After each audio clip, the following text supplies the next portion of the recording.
Bien, bien. Ahorita estaba resolviendo la economía de horas rato, ¿cierto, señor? Hola, Esther, ¿cómo estás? No, que ahorita estaba usted resolviendo la inquietud mía de horas rato. Ah, sí, claro, también, sí. Sí, sí. Bueno, Porque puedo decir algo. claro, sí, claro. O sea, definitivamente para saber si hay una patología hay que utilizar un instrumento de medición, ¿sí? Sí. O sí, cierto. O sea, yo como psicóloga sí lo uso, la verdad que sí. Pero el psicólogo puede, aquí sí puede decir el psicólogo, hay este problema o hay Sí, esta... claro, claro. Sí. O sea, ¿qué se hace? Se hace una historia clínica donde se le coloca el nombre al paciente, donde se le colocan los antecedentes personales, antecedentes familiares, es decir, qué enfermedades hay en la familia, que de pronto él, muy posiblemente en la familia, si estamos hablando de un niño hiperactivo, en la familia de pronto hay un niño o un familiar que haya sufrido de epilepsia o de problemas de conducta. Y se coloca también la descripción del problema. Las características, muy seguramente, si el niño está en la escuela, tenemos que retroalimentarnos del colegio, ir al colegio, a la institución educativa y preguntarle a la docente que está a cargo cómo se comporta el niño y ir a observar en clase el comportamiento del niño.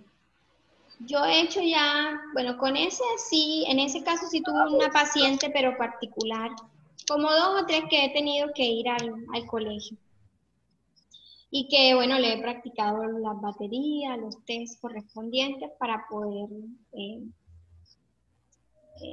sí, o sea, para poder darle la impresión psicológica, o, ahí nosotros colocamos en la historia clínica, colocamos eh, ideas diagnósticas, ¿sí? O sea, posibles ideas diagnósticas de lo que puede tener esa persona.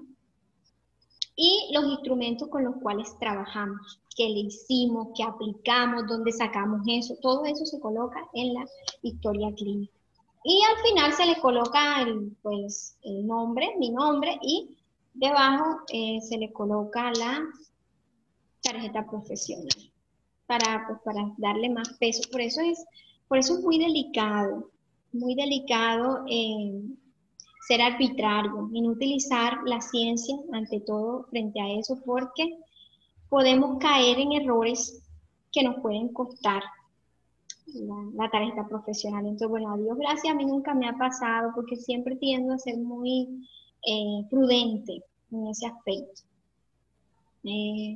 Otra preguntita, señor. Sí.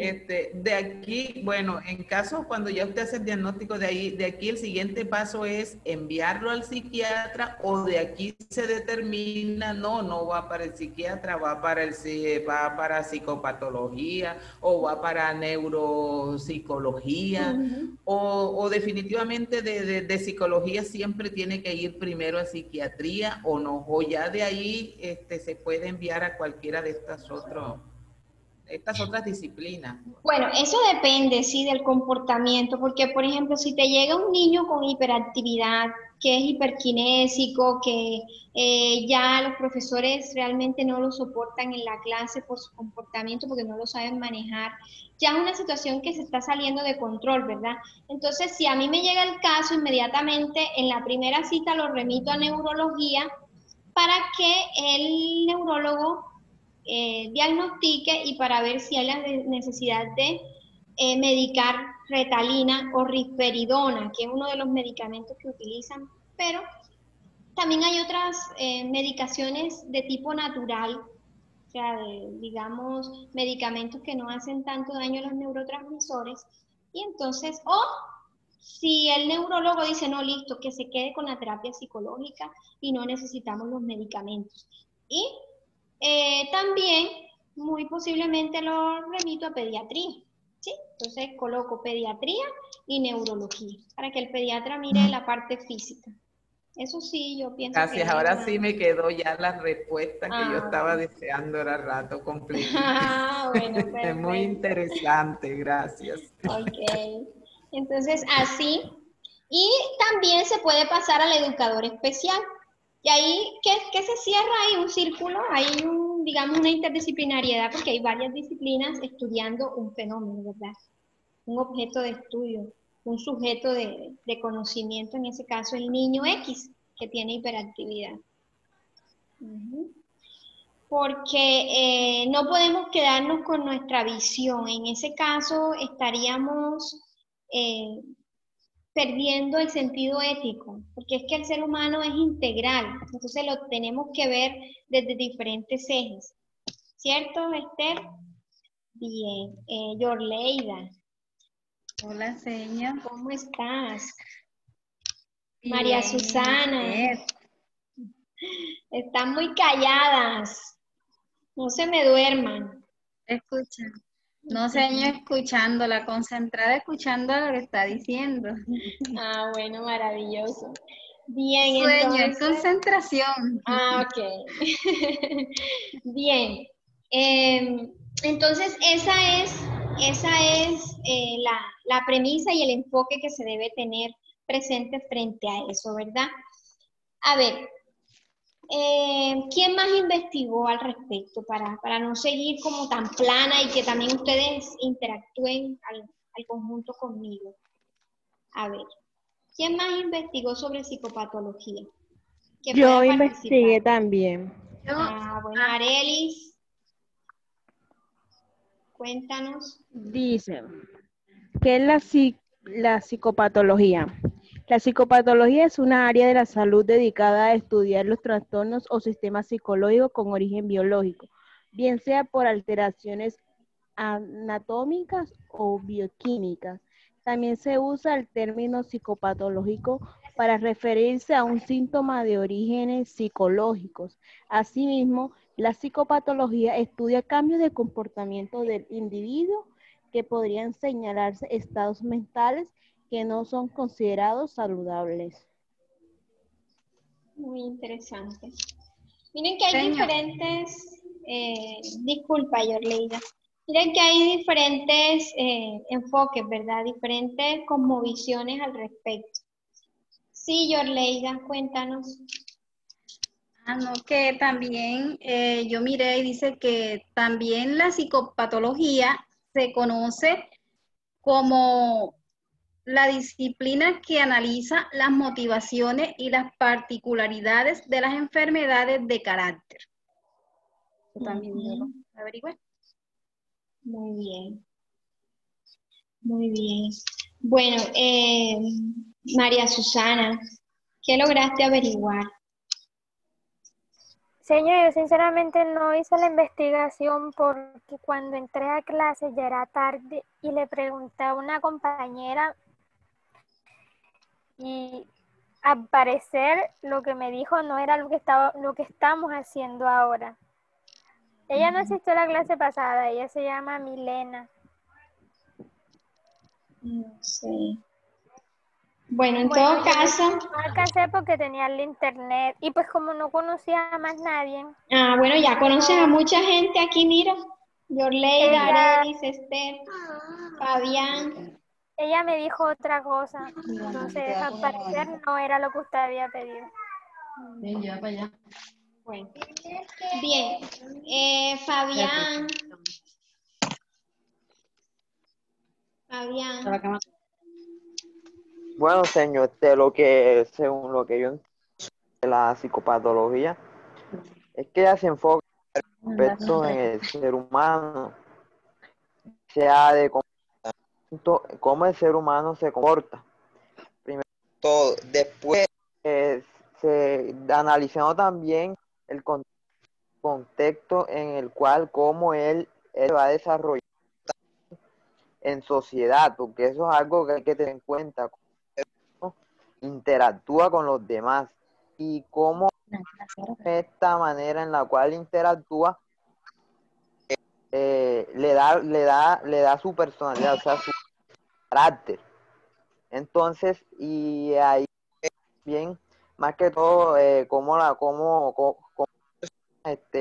también eh, a raíz del entorno de pronto pueden haber enfermedades como uno dice, o sea, puede generar enfermedades. Eso es lo que analiza la patología, más que todas las enfermedades que perjudican. Así es. Sí, es decir, cómo las enfermedades orgánicas, las enfermedades físicas, pueden estar ligadas a psicopatologías. Entonces, ¿cómo se ve eso? ¿Cómo se verifica eso, muchachos?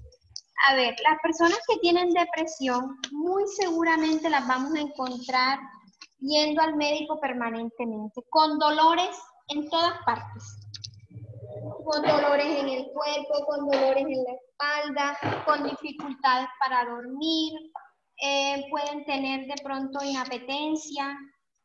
Son personas que son demasiado quejumbrosas, ¿sí? Óigase bien, bueno, con todo el respeto, ¿no? Sino que estamos caracterizando. Entonces, ese es un tipo de paciente que tiene enfermedades físicas asociadas a una patología, ¿verdad? Entonces, la depresión también está muy asociada con enfermedades estomacales. Entonces, se van a ver muy ligados a que la comida les cae mal, a que tienen que utilizar mucho, digamos, medicamentos para el reflujo, para todo eso de la parte gástrica, porque son personas que tienen una baja defensa en su cuerpo, entonces se van a enfermar muy a menudo, ¿sí? Sus neurotransmisores o la bioquímica de su cerebro está predispuesta para eso, porque resulta que la mente también potencializa las enfermedades físicas. Entonces, si todo el tiempo estamos pensando y estamos preocupados y estamos ensimismados en las preocupaciones, muy seguramente vamos a tener una enfermedad física, ¿verdad? ¿Qué pasa con las personas que son resilientes y que de pronto tienen esa barrera frente a eso? Que de pronto pueden estar pasando por situaciones muy difíciles y no se enferman, ¿verdad? Sobrepasan, no adquieren depresión, ¿sí? Son unas personas que tienen unas defensas fuertes y que tienen una psicología fuerte, una psicología bien cimentada. Pero vámonos a la otra vertiente, a esas personas que tienen esas deficiencias a nivel psíquico, ¿verdad? Y a nivel físico. Entonces, todas ese tipo de patologías orgánicas deben estudiar. ¿Qué debe hacer el médico cuando un paciente llega permanentemente así enfermo? ¿Qué debe hacer? Y que el medicamento no funciona y que nada de lo que el tratamiento que le ha propuesto, enviarlo a psicología. En casos severos, enviarlo a psiquiatría, porque es que usted le está haciendo un daño al paciente. Usted le está poniendo a tomar medicamentos que a la hora de la verdad lo que están haciendo es dañándole su estómago, su organismo, su sistema digestivo, y no está siendo eficaz. ¿Por qué? Porque la falla está acá, en la química del cerebro. Entonces el paciente no sabe controlar eso y lo proyecta ¿dónde? En su sistema digestivo. Las personas que sufren de azúcar o de diabetes son propensas o están propensas a presentar enfermedades mentales. ¿Cuáles? La depresión y la bipolaridad. Las personas que son diabéticas y las ven, o sea, se ven muy, digamos, afectadas por el sistema digestivo. Entonces, miren eso, miren la multifactorialidad. Sistema digestivo enfermo, diabetes, depresión. Estamos hablando de lo orgánico y lo psicológico, ¿verdad? Como también nos podemos encontrar casos donde solamente son psicológicos, pero muy difícilmente nos vamos a encontrar casos donde lo psicológico no afecte lo físico. Mire, he tenido casos de niños que van al colegio y de pronto han tenido profesores muy represivos, muy regañones. Entonces el niño empieza a adquirir frente a ese profesor y frente a esa asignatura cierta resistencia. Entonces cuando lo pasan al tablero le dan ganas de ir al baño, le dan ganas de vomitar, les dan náuseas. Hay niños que se han hecho hasta pipí en la silla, o sea, ¿por qué? Por la misma presión, el mismo miedo. Y eso físico se va convirtiendo ¿en qué? En psicológico. Y si no se maneja, si eso no se maneja, se va convirtiendo en el niño, se le va a convertir en una patología. En ese momento, pues son conductas relacionadas con el miedo y la ansiedad, que la ansiedad en cierto punto es normal. O sea, pues, nosotros podemos sentir ansiedad frente a esta situación digamos, del Zoom. Ay, voy a tener mi primera clase en Zoom y empezamos a sudar, y será que me van a conectar vamos a tener buena conexión, será que me va a ir bien. Entonces, toda esa serie de precomprensiones, eso se llama ansiedad anticipatoria. ¿Y eso qué genera en nosotros? Una salida, digamos, un fluido fuerte, una carga fuerte de adrenalina que va a ir bajando a medida en que nos enfrentamos a Zoom y no pasa nada. Así como una exposición, así como una sustentación, o sea, eso es normal. ¿Qué es lo normal? Que eso no suceda y nos inhabilite, que no podamos hablar, que eso no lo podamos manejar. Pero en un principio eso es normal.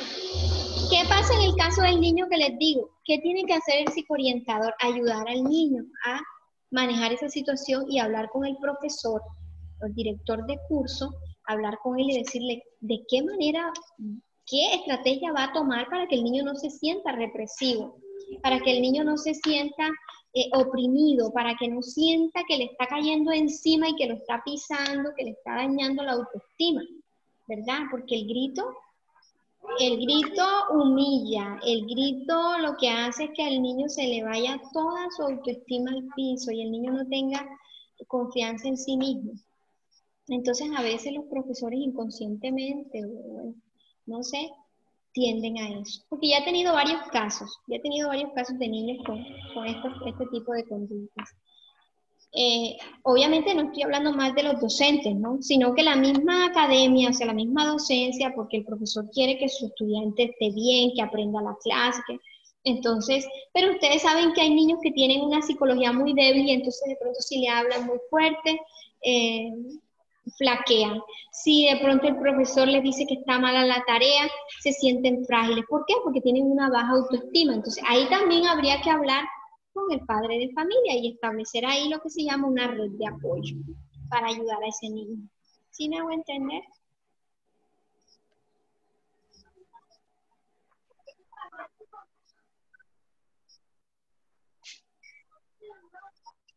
Hola. Hola. Bueno. Entonces, ¿sí quedó clara esa idea? Sí. Bueno, bien, entonces vamos a escuchar otras opiniones para ir haciendo la socialización.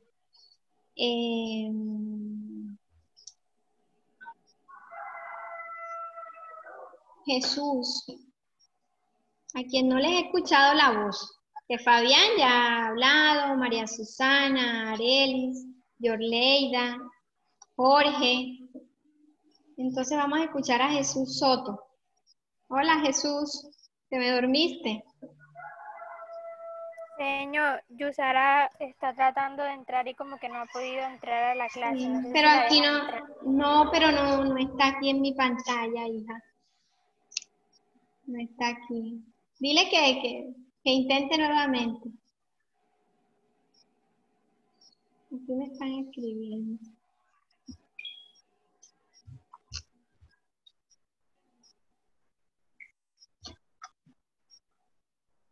Bueno, entonces, todos estos referentes y estas ideas nos van a llevar a nosotros a un punto y un eje central, que es el de estudiar. En esta asignatura vamos a estudiar y a identificar la naturaleza de esas patologías. ¿Sí? Vamos a identificarlas de tal manera que podamos entender. Vamos a mirar todo lo que tiene que ver con modelos biomédicos, psicodinámico, sociobiológico y conductual. No sé si han escuchado esos modelos. Alguien que lo haya escuchado, que por favor, si quiere hablar de ellos.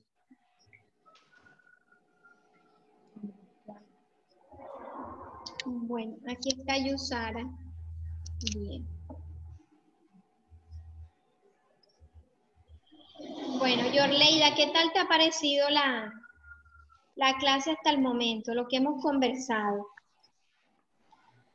No, señor, sí me ha parecido pues muy interesante, de mucho aprendizaje y pues con todo lo que yo investigué y con lo que usted nos está reforzando, he entendido mucho esa parte, sobre todo eso que yo sí me preguntaba, ¿qué tiene que ver de pronto una enfermedad de pronto con una psicopatía de una persona, o sea, y todo, o sea, todo como que concuerda, porque es algo que los seres humanos a veces, o sea, yo digo que eso es como un fantasma, que nosotros, que los seres humanos como que se apoderan de eso, pero por eso, porque nos enfermamos, nos enfrascamos en algo de que, ay, no, esto me da miedo, esto no lo puedo hacer, esto, entonces eso es algo que nosotros los seres humanos nos enfrascamos y por eso es que nos enfermamos y por eso es que todo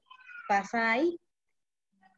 Entonces, como dijo usted anteriormente, hay que mirar, no, yo tengo que hacer esto, yo no, pero si todas las personas igual pensáramos así, nadie se enfermara, que se desarrollara la misma persona en decir, no, no, no lo voy a hacer, yo voy a actuar, yo voy a salirme de esto, pero igual manera, pues claro, el tema muy bien explicado, muy bien, o sea, todo lo excelente.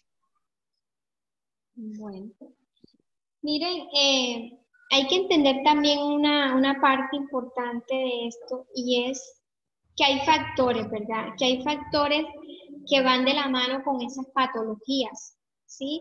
Factores físicos, factores sociales, factores psicosociales, factores ambientales, factores genéticos, donde la genética también tiene mucho que ver. Y cuando se hace una historia clínica, por eso se pregunta qué familiar o qué persona ha tenido un tipo de trastorno a nivel mental, porque muy seguramente la carga genética tiene que ver con lo que está pasando con esa persona, ¿sí? Es decir, ya el profesional, el psicólogo, el psiquiatra ya sabe de que muy posiblemente si esa persona es depresiva y tuvo un familiar depresivo, hay una carga genética en la familia y entonces no estamos errados con el diagnóstico. Básicamente para eso es que se hacen los antecedentes familiares. Bien. Sí, señor, verdad es lo que usted dice, de que eso sí es genético, porque yo conozco un caso de una familia que la persona tal se suicidó en esa familia y una niña en esa familia mantenía diciendo, pues yo me siento sola, yo me siento mal, o sea, eso como que es genético, eso es hereditario. Y como que hay personas que de pronto eso ni lo detectan y no se dan cuenta a tiempo y por eso es que a veces pasan cosas que no debieran, porque la familia no le presta atención. Y por eso es que a veces pasan esas cosas, porque eso es hereditario, eso sí es verdad que hay, uno a veces hasta parece mentira, pero hay personas en el antepasado que tienen sus problemas y eso lo hereda las generaciones, que es verdad. Y como decíamos, también el comportamiento también se hereda, el comportamiento es heredado. Entonces, mira, ahí el papá es una persona violenta y el hijo también maneja un comportamiento violento. ¿Por qué? Porque viene una carga hereditaria. Pero ustedes, haciendo alusión al conductismo, a lo que se llama modelamiento o programa de reforzamiento, cuando un padre de familia ve que su hijo es violento o agresivo y él grita, alza la voz, se comporta de una manera irrespetuosa, entonces no lo corrige y siguen presentando ese mismo modelo, ¿qué puede pasar? Puede pasar lo siguiente, puede pasar que ese niño se potencializa más en ese comportamiento y aprende de manera más agresiva, por decirlo así, a ser violento. ¿Por qué? Porque en la casa lo está viendo, en la casa lo está observando, en la casa lo está sintiendo. Pero si el padre de familia utiliza un modelo digamos, de un programa de reforzamiento y ayuda a su hijo a que pueda dominar esas emociones, no se va a convertir en lo que él fue. ¿Sí? Entonces, no, que eso es herencia y que de pronto ya él es así porque el papá y él tiene que presentar. No, pero es que tú lo puedes cambiar. Si tú moldeas y modelas a tu hijo, lo puedes hacer. Sí, pero claro, la carga hereditaria es muy importante. Sí, a ver, quiero que ustedes me digan qué casos o qué, digamos, qué historias de vida han conocido así como que les ha impactado y que ustedes ahora empiezan a hacer alusión de que es una patología, de que se convierte en una patología. Y ahora con todo lo que hemos hablado, con todo lo que yo les he expresado, y ustedes dicen, no, sí, ¿verdad? Esto es una patología, o eso que le pasó a esa persona, con todo lo que la profesora ha dicho, me hago el análisis y hago remembranza a esas historias y puedo decir que sí, que estuve frente a una patología. Quien quiera compartirnos, pero sin decir nombres, sin decir de pronto referentes muy personales.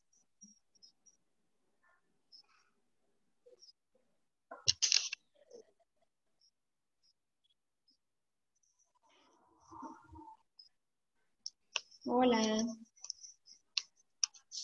Muy callados.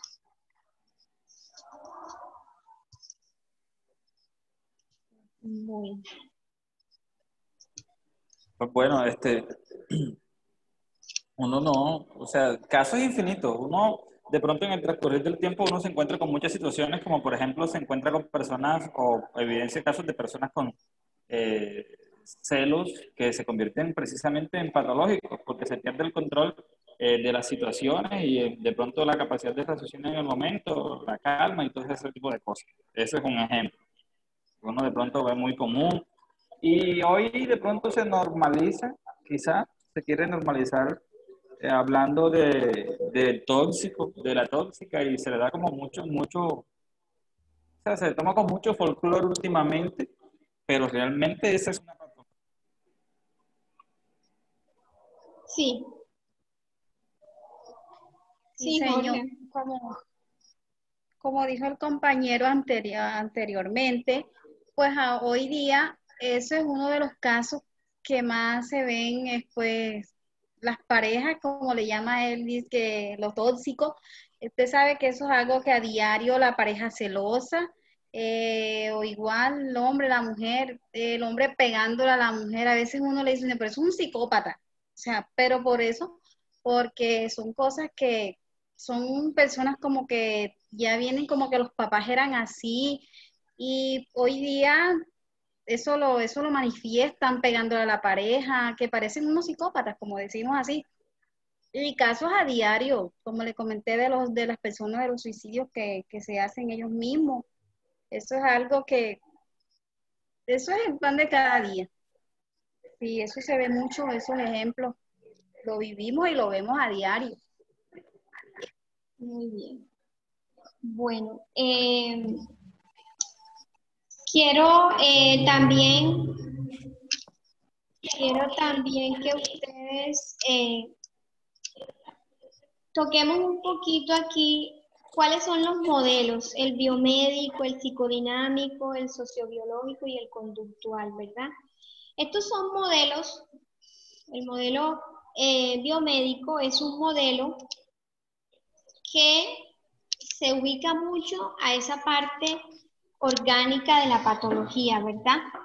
Y también biomédico porque actualmente se está hablando de la ética del cuidado. Miren que los pacientes que sufren trastornos o patologías mentales, bien sea neurosis o sea psicosis, Neurosis, estamos hablando de depresión, trastorno bipolar, trastornos alimenticios, trastornos, digamos, mixtos, trastornos que están más ligados a la realidad y que la persona de pronto no sale de su realidad. Es una persona que de pronto tiene su trastorno, toma sus antidepresivos y puede ir al trabajo, por ejemplo. Esas son neurosis. La psicosis son enfermedades más complejas.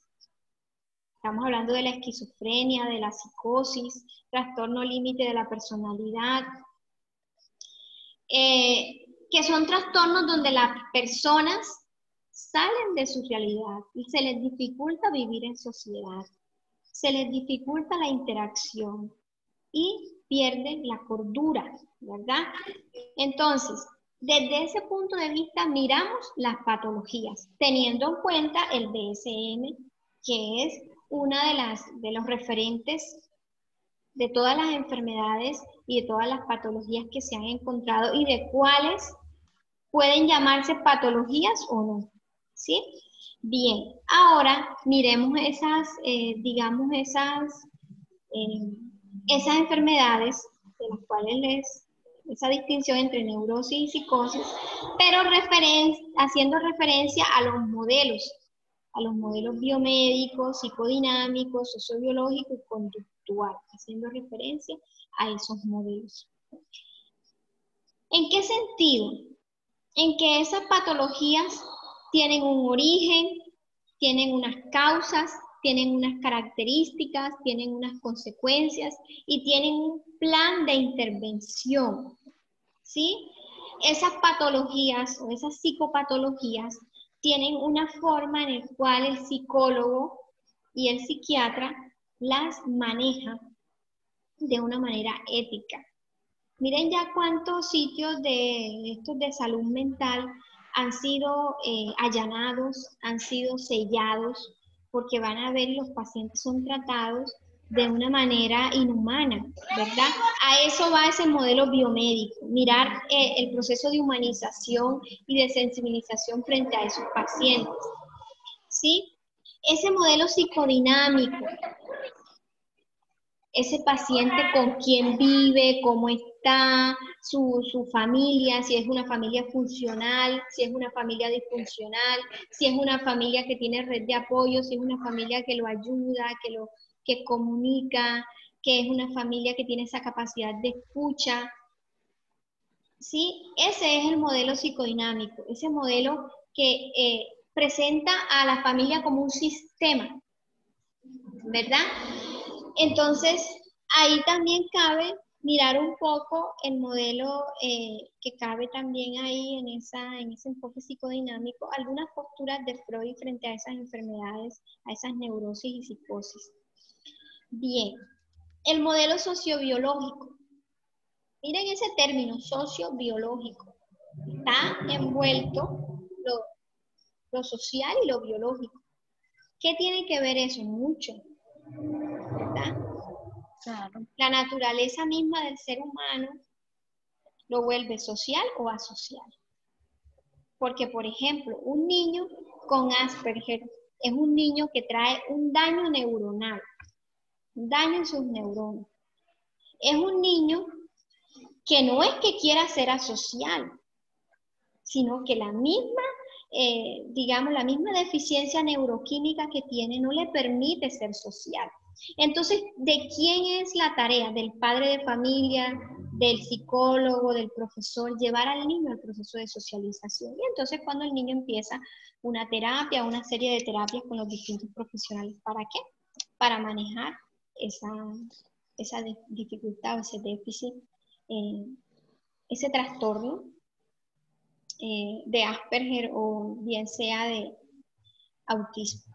Porque el primer nivel es Asperger y ya sigue el autismo cuando ya el niño está salido totalmente de su realidad social. Bien, entonces es para que entendamos esa parte. Y que tenemos que ser muy sistemáticos. Cuando se va a estudiar psicopatología hay que ser muy sistemáticos. ¿Eso qué quiere decir?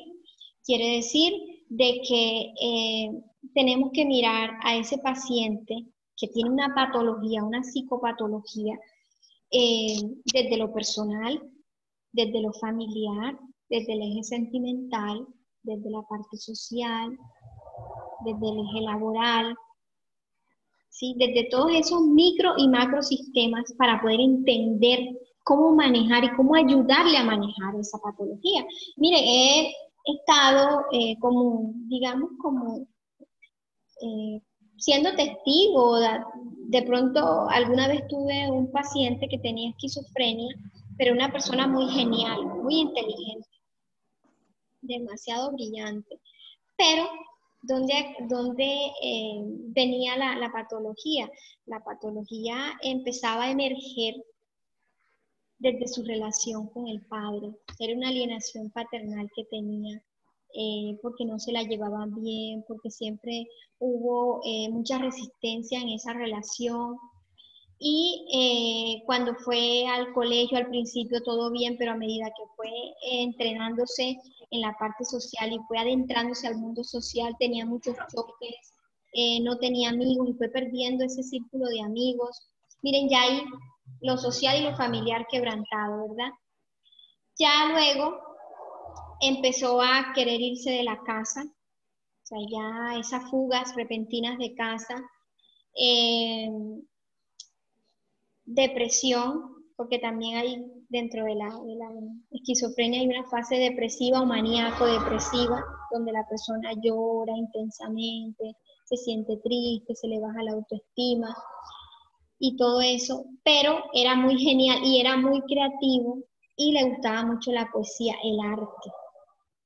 Ese era su punto fuerte, o sea, ese era, digamos que esa piedra angular que él tenía dentro de todo lo negativo y de todo lo que la patología traía, tenía digamos, ese factor de protección que era el arte.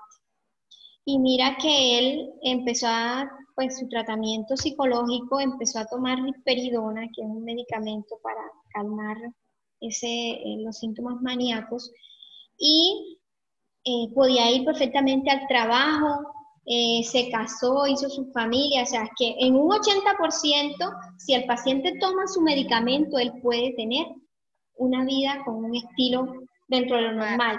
Si nadie dice, si él no lo dice, muchas veces pasa desapercibido, porque la misma risperidona y el mismo tratamiento psicológico, si el paciente está abierto a eso, mira, puede funcionar perfectamente.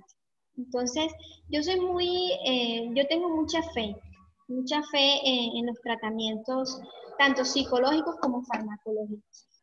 Esa parte es muy, muy decisiva en el sentido en que se enfoque de la mejor manera y de la manera más ética posible. Bien.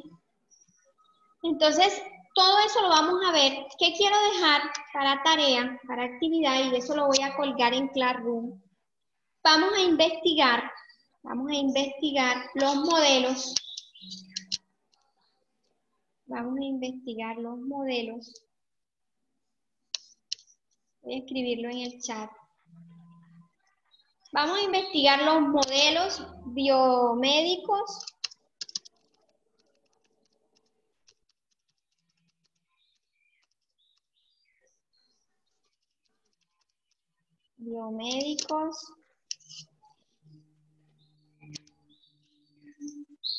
biomédico,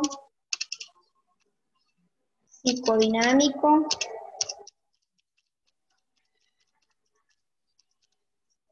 sociobiológico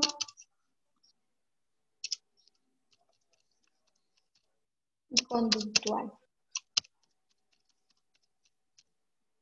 Eso lo vamos a investigar.